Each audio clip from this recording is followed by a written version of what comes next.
If you want to buy into their mortality, you buy into your mortality. And you will seem to create for yourself a fantasy of mortality. But why?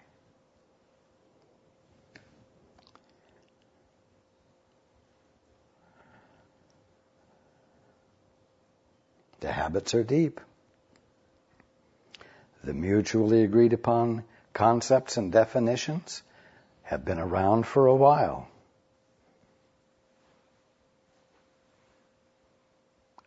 But you don't have to succumb to them. And the fact is that the whole point in everything we've been doing leads you specifically to the point of contradicting the presentation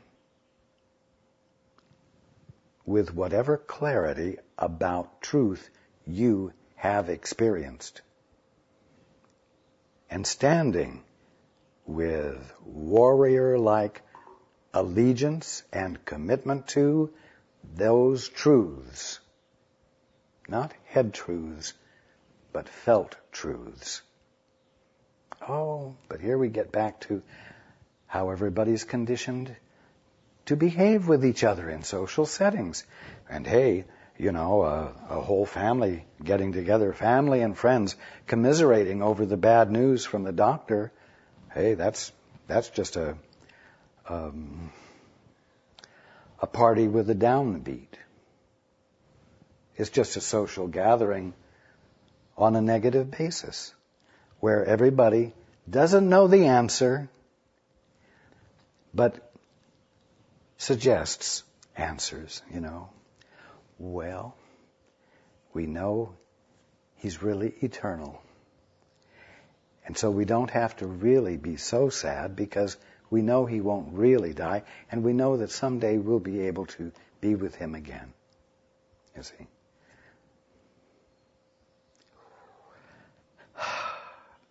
Those are apparently answers. You come up with them so as to not feel as bad as you might otherwise feel. But answers that are answers correct the illusion, correct the problem, eradicate the problem. And that's what this is all about. So when you get this kind of news, remember what this has all been about.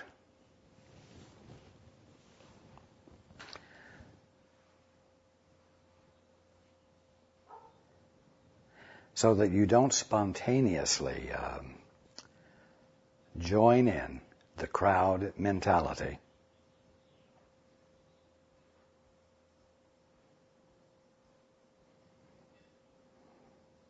And lose your opportunity to demonstrate your immortality along with your brothers or fathers or husbands or wives. You see.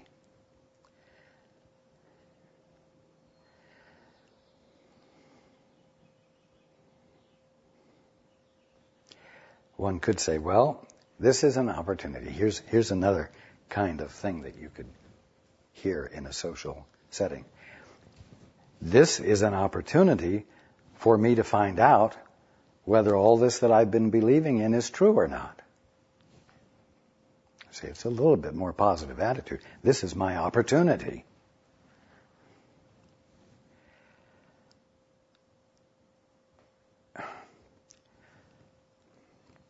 Either you love truth or you don't.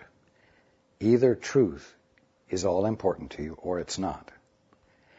And you don't do something, you don't align yourself with the Father, you don't turn to the Father in your extremity to find out whether the truth that you've been learning is true. You've got to be more connected than that. You've got to make commitment to truth regardless of the outcome, because you don't want to be participating in or experiencing delusion in any way.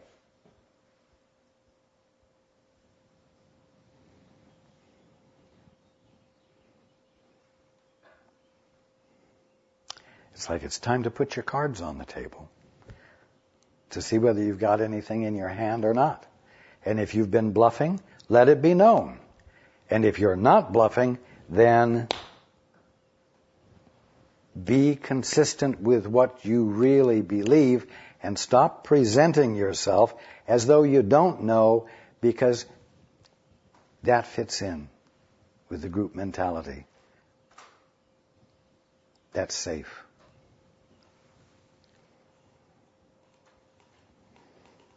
Thank God for every opportunity you have to challenge what you know cannot be true. And every single one of you know that God, life itself, the energy and movement of life itself, is incapable of creating anything that comes anywhere near death, the snuffing out of the slightest speck of reality. You know that. That's what's in your hand, and that's what you need to put on the table and declare yourself to yourself and become consistent and not just appear to play at it because that's what everyone else does, and no one likes a Jesus freak. No one likes a holy, holy man.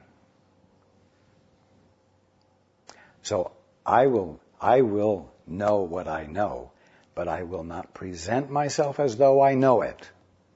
Not even to myself. But you come upon circumstances that call for that kind of clarity. When you get the bad news about yourself, or you get the bad news about someone else,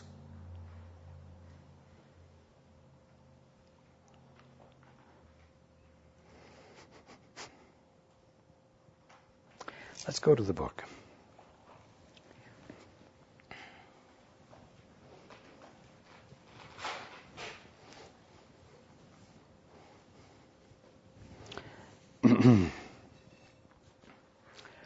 The laws of God work only for your good, and there are no other laws beside His.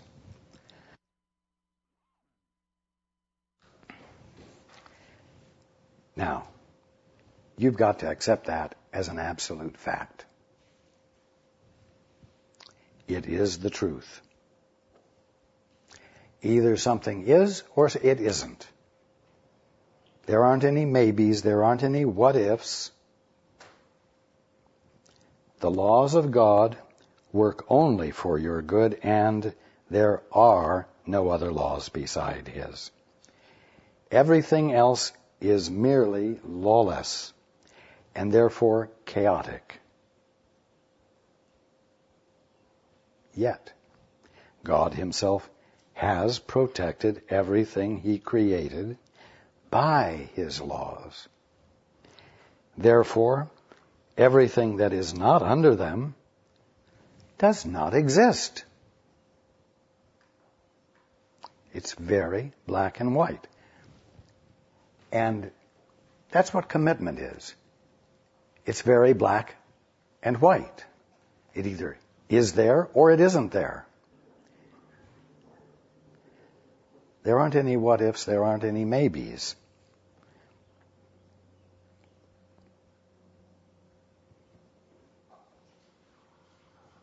Laws of chaos, which you all talk about, and your physicists talk about it, and therefore it seems as though you're talking about something real because you've got words naming it. Laws of chaos are meaningless by definition. If God is all, and God is singular, then all of creation exists in absolute, perfect harmony. That's the law of being. That's the law of existence.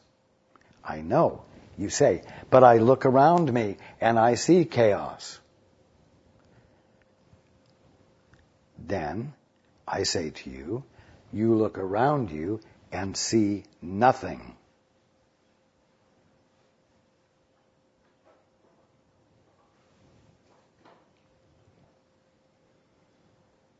You look around you at the kingdom of heaven and see the human condition, and I tell you that what you're seeing doesn't exist. Your false interpretation of the kingdom of heaven is not the kingdom of heaven, and what you think the kingdom of heaven is, that you're calling the human condition, is a hypothesis and has no actual existence. You are looking at your belief and you are seeing nothing. Cancer is nothing believed to be something. It's an imagination believed to be more than imagination and then suffered from. And all of it isn't happening. That's a radical statement.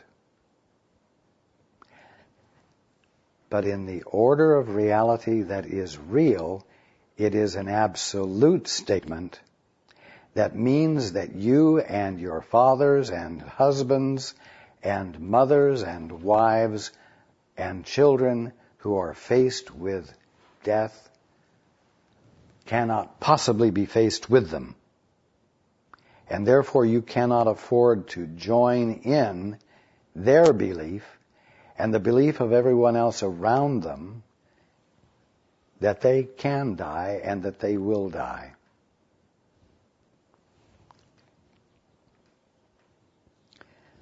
Continuing, creation is perfectly lawful, and the chaotic is without meaning because it is without God. Chaos was not made up in the mind of God.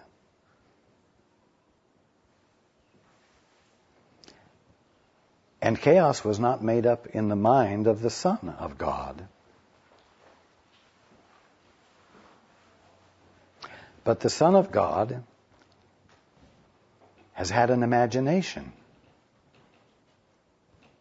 and has imagined things that God did not create, and then made commitment to those imaginations,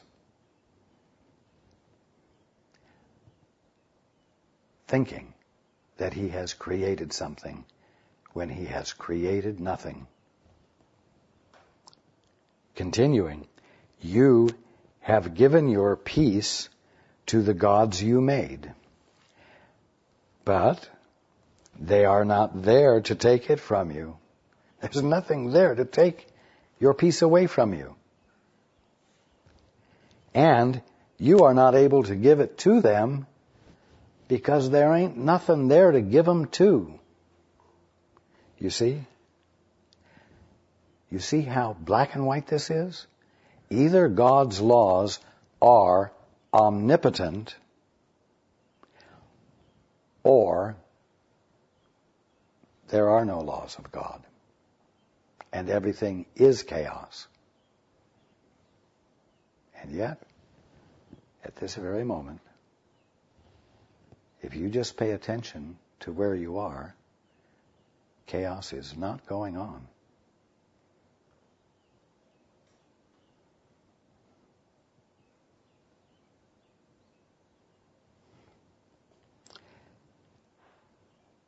Continuing. You are not free to give up freedom, but only to deny it. We could say, you are not free to give up reality, but only to deny it. You are not free to give up being the Christ, but only to deny it. You are not free to give up knowing, but only to deny it. Only to deny that you know. Because after all, if you knew, it would be a pretty dull evening with the crowd tonight. You cannot do what God did not intend, because what He did not intend does not happen. This is how black and white and absolute you need to get. You need to be when you hear so-and-so has a terminal condition, or you have a terminal condition.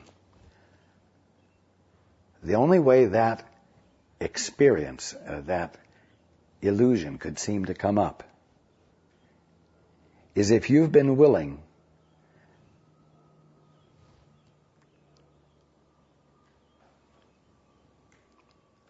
to abandon your capacity to be clear, your capacity to be clear, to be singular.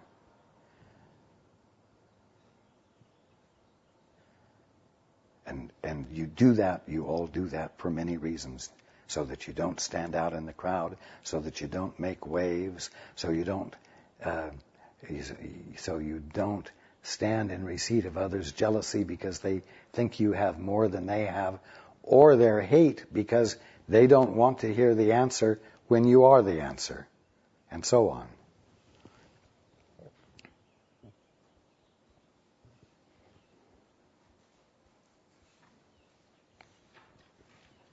Continuing, your gods do not bring chaos. You are endowing them with chaos and accepting it of them. Now, you do have a capacity to endow things because you're the Christ. And you have the will of God as your will.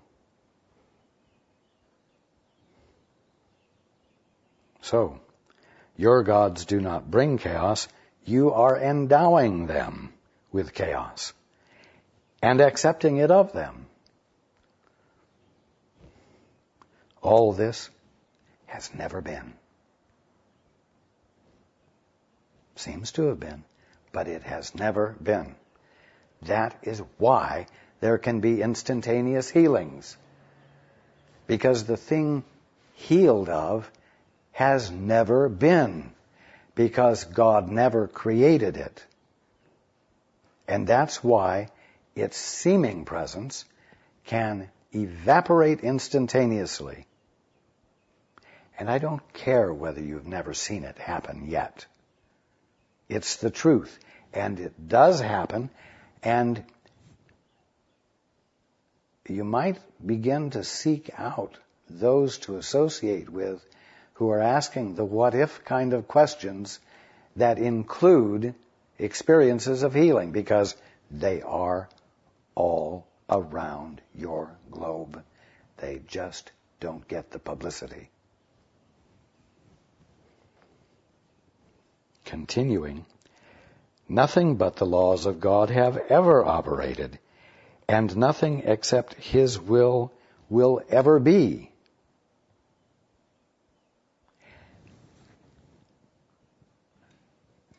Is that otherworldly? Is that irrelevant? Well, you can make it irrelevant by saying, yeah, in the sweet and by and by that I believe that's the case, but not here. And so you, with all the authority of the Christ, lay down the law and govern your experience. And I'm saying that you, as the Christ, can lay down a different law, a law that is in harmony with God's law.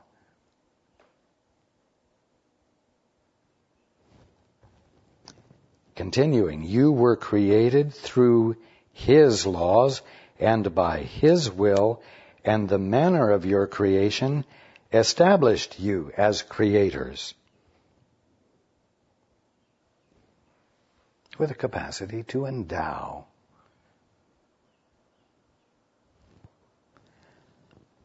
What you have made is so unworthy of you that you could hardly want it if you were willing to see it as it is. You will see nothing at all, and your vision will automatically look beyond it to what is in you and all around you. Listen to this again. What you have made, what have you made? You've made a definition, and it goes like this.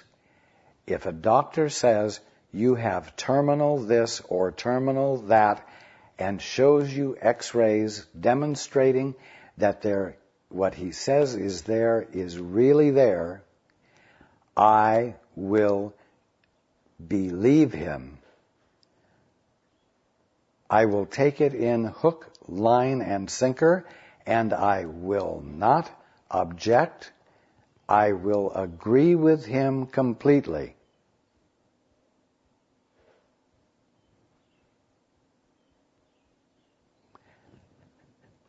And then you cry and you anguish when you get his word, the doctor's. But it isn't because you've gotten his word. It's because you have this definition, this rule in your own mind that says, I will unquestionably believe this man's statement without ever questioning the depth or the breadth or the height of his knowledge of what truth is. What you have made, such as a rule like that, is so unworthy of you that you could hardly want it if you were willing to see it as it is. In other words, as just a hypothesis that's not real, has no existence, and that you have made commitment to it and you're making yourself miserable. If you were willing to see it as it is, you will see nothing at all. You will see that there's nothing there. And your vision will automatically look beyond it. Isn't that what I'm saying? Look at the flower and have a moment of intimacy with it to see the more that is there than your current definition is allowing you to see. Your vision will automatically look beyond it to what is in you and all around you. Reality cannot break through the obstructions you interpose, the likenesses that you serve, the gods that you have made up. Reality cannot break through the obstructions you interpose, but it will envelop you completely when you let them go, when you let the obstructions go.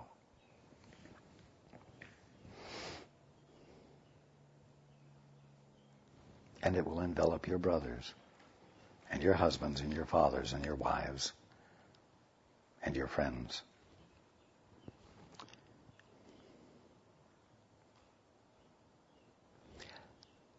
When you have experienced the protection of God, the making of idols, images, likenesses, becomes inconceivable. There are no strange images in the mind of God, and what is not in his mind cannot be in yours, because you are of one mind, and that capital M mind belongs to him, God. It is yours because it belongs to him. Because it belongs to him, his extension of himself includes all that he is. And so it is yours because it is his.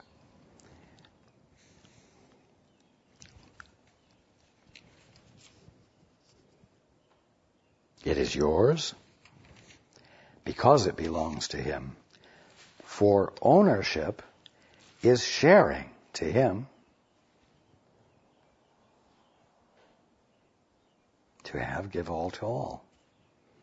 What you give, you get to keep.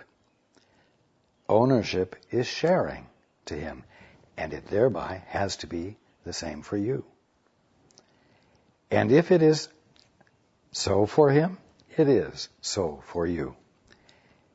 His definitions are His laws, for by them He established the universe as what it is.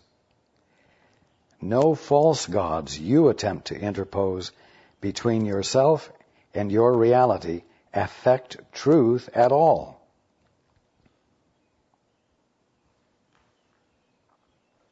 Peace is yours because God created you, and He created nothing else.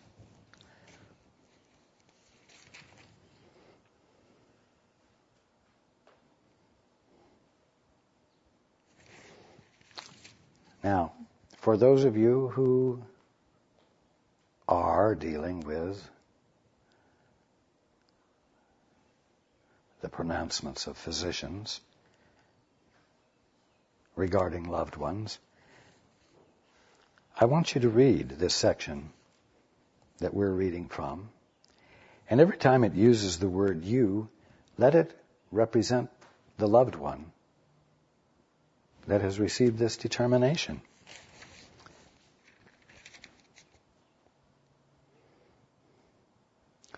Because then you're knowing the truth about your brother.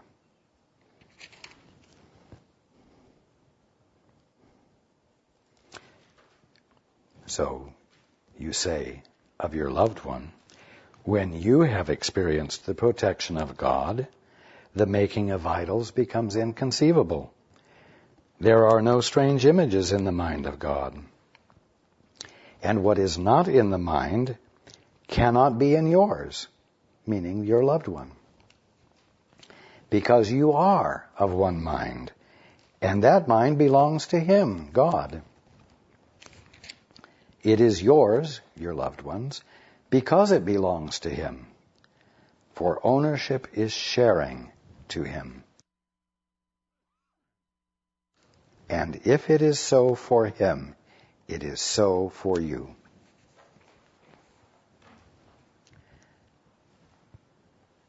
What better use could you put your mind to in response to the grief and the sadness that your loved ones are experiencing? Could it possibly be more beneficial for you to join them in their grief? Well, you know better than that.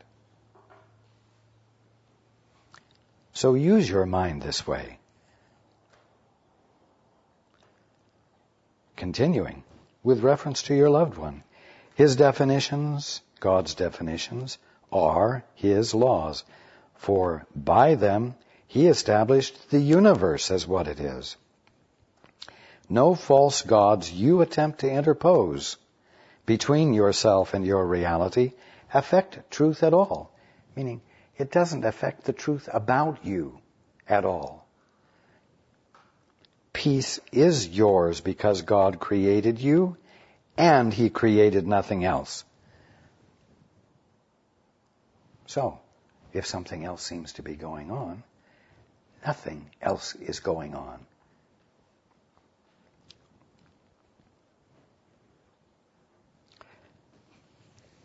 The miracle is the act of a Son of God who has laid aside all false gods and who calls on his brothers to do likewise. Well, how on earth could you be a participant in a miracle if you're crying and whining and grieving along with your distressed brother or sister?